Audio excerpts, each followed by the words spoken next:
A bill that would have allowed counties to increase your property taxes more rapidly every year, we believe is now dead in Olympia this legislative session, which is a very, very good thing. But how we got to that point is worth a more in-depth conversation. This segment is brought to you in partnership with our friends over at Future 42. Turn your frustration into action at future42.org. Right now, statewide, there's a property tax lid increase at 1%, which means every year your county can't raise your property taxes more than 1% in a given year.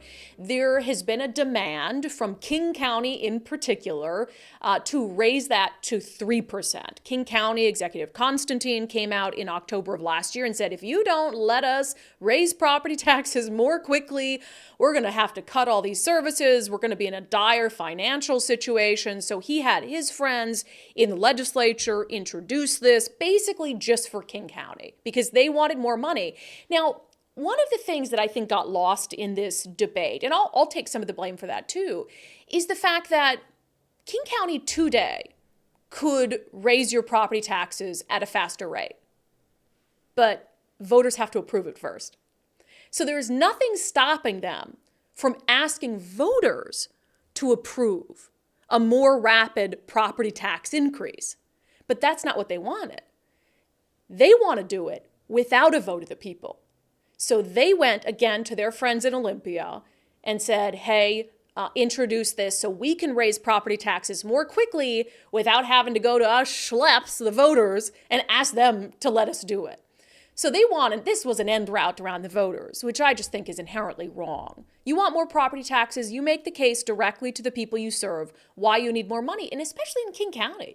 King County voters are pretty generous when it comes to tax increases. So John Braun, after it became clear that it seemed like midweek last week, Democrats were fast-tracking this. They pulled it out of the Rules Committee late Wednesday evening. Early Thursday morning, Republicans are like, not on our watch. We're not going to let this happen quietly. And so they held a press conference, and Senate Republican leader John Braun basically said, look, people are overtaxed. They're exhausted. Their budgets are stretched thin. We cannot do this. We just keep layering on one more thing after another. And this one is worse than most because, as I said earlier, it grows. And this ends up being, after 10 years, about a $6 billion tax increase. And then it almost $1 billion a year after that because of the compounding effect. This is an enormous, if fully implemented, this is an enormous tax increase, especially in the out years. And I don't think there's any question. People are having trouble affording to live here right now. You have people who could just barely make it 6 months ago, and probably have even gotten a raise in the last 6 months and can't make it today. Food, gas, housing, child care, health care, they're all going up because we keep adding more regulation to each of those. Yeah, and so I'll give the Republicans credit. I mean, the amount of pushback they were able to they were sending out emails. They had citizens who showed up at this press conference. They had trade groups like the building industry show up and talk about the impact that this would have on individual families, on new home ownership, existing home ownership. So anyway, I think the pushback got so severe that then you started to see some Democrats jumping ship. They were like, I'm not going to sink with this ship, especially Democrats that have an important election this year that they might be more interested in or considering when they decide, like, hey, this is clearly not popular with people. People have said in Washington state over a long, long stretch of time, decades back, that they don't want these types of increases.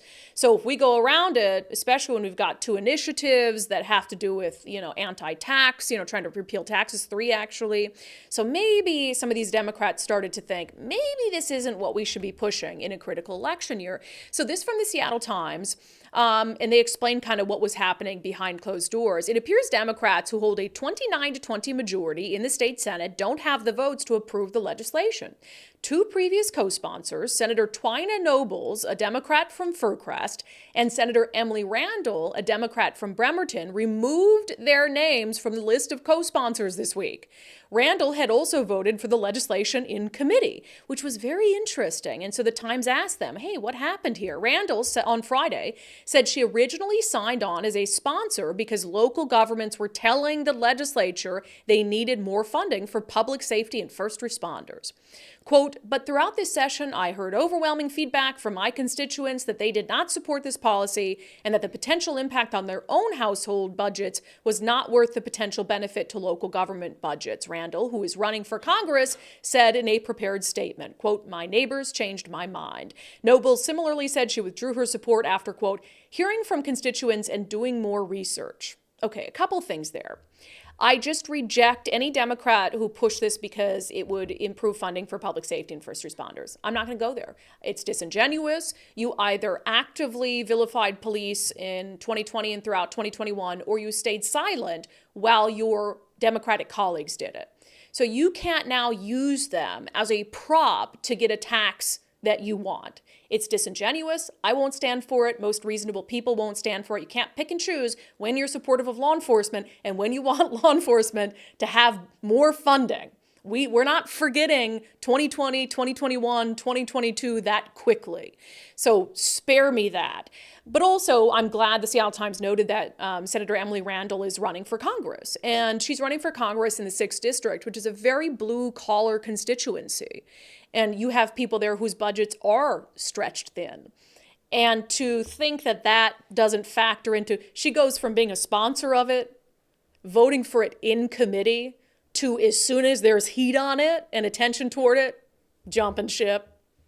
You're telling me that that's not because she's running for Congress? Now, look, if she really came around because she actually listened to her constituents, by all means.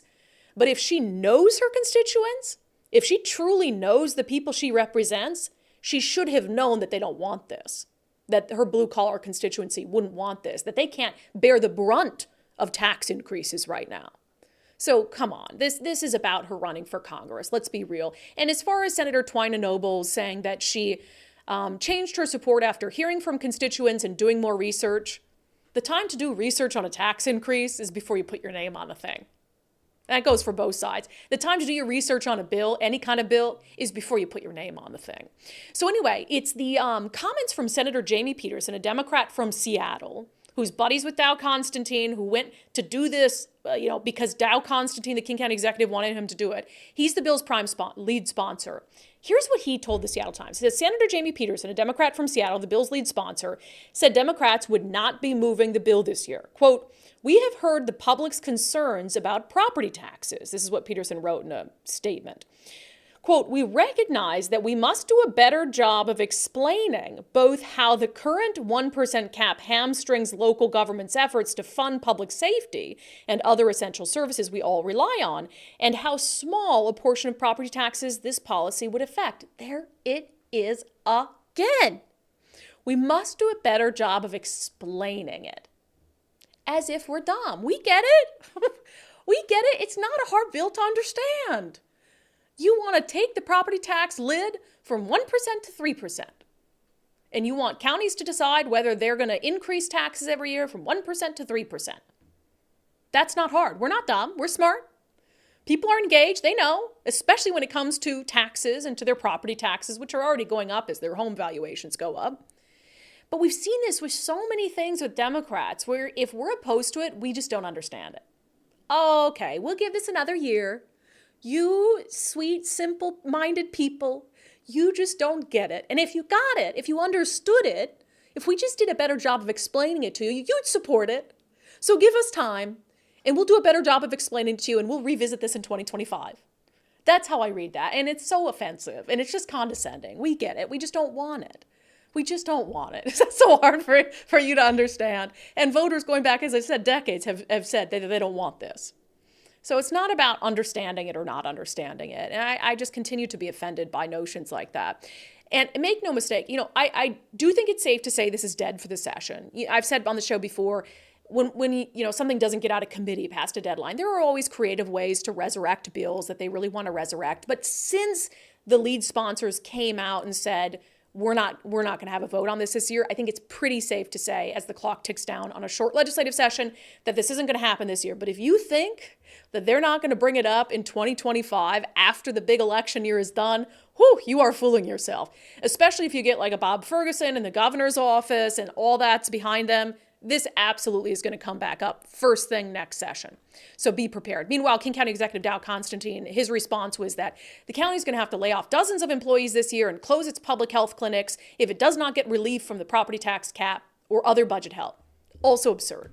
King County has more money than it knows what to do with. And yeah, you probably do have to close some public health clinics that maybe you funded or ramped up during the pandemic, which is no longer upon us.